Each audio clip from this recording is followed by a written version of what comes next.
Son zamanlarda maalesef biz basından takip ettiğimiz kadarıyla Avrupa'da özellikle camilere ve mütedeyyin insanlara yönelik çok çirkin saldırıları işitiyoruz, seyrediyoruz, takip ediyoruz.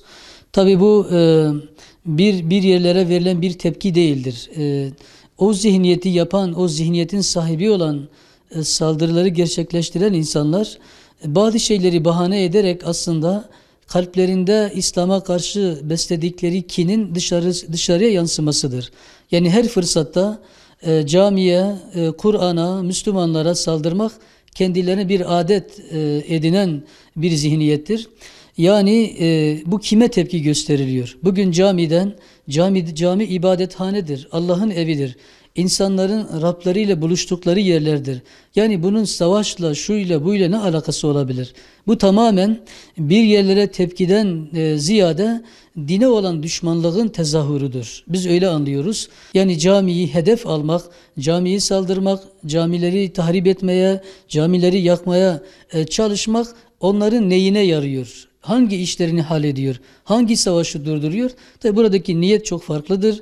Buradaki niyet İslam'a, İslami değerlere, İslami kurumlara alenen bir savaş halidir. Bir savaşın içlerindeki o kinin daha doğrusu bir yansımasıdır. Bunu kabul etmemek gerekiyor. Kesinlikle İslam salah dinidir, ıslah dinidir, barış dinidir. Yani İslam insanları kaynaştıran, insanları barıştıran bir din olmasına rağmen maalesef bu zihniyet bütün olanakları ve imkanları kullanarak her fırsatta dini değerlerimize saldırıyorlar ve bunu gelenek haline getirmişler. Nerede kendilerine yönelik bir saldırı olursa bunun hıncını, bunun kinini İslami değerlere saldırmakla teskin etmeye çalışıyorlar. Biz bunları kınıyoruz, lanetliyoruz. Müslümanlar da camilerine, değerlerine sahip çıksınlar. İslami değerlerimizi ayakta tutmak zorundayız. Ve bu zihniyetin, bu toprakların insanları olmadıklarına, bu toplumun bir bireyi olmadıklarına inanıyoruz. Tamamen gayri İslami ve gayri insani zihniyetlerdir. Biz bunları kınıyoruz.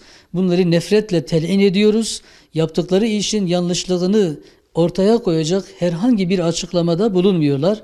Bu da medyanın da aslında bu tür olaylar karşısında sanki onlar da destekliyormuşçasına böyle bir sessizlik hakimdir. Biz bunu da kabul etmiyoruz. Bu basın toplumun değerlerine yapılan saldırıları kesinlikle onlara karşı tepki göstermelidir. Bu sükût hali onlar için de son derece biz onlara yakışmayan, yani basına yakışmayan bir durum olarak görüyoruz. Çünkü ortada son derece feci bir durum vardır. Basının sessizliği dolaylı bir yardım olarak görüyoruz.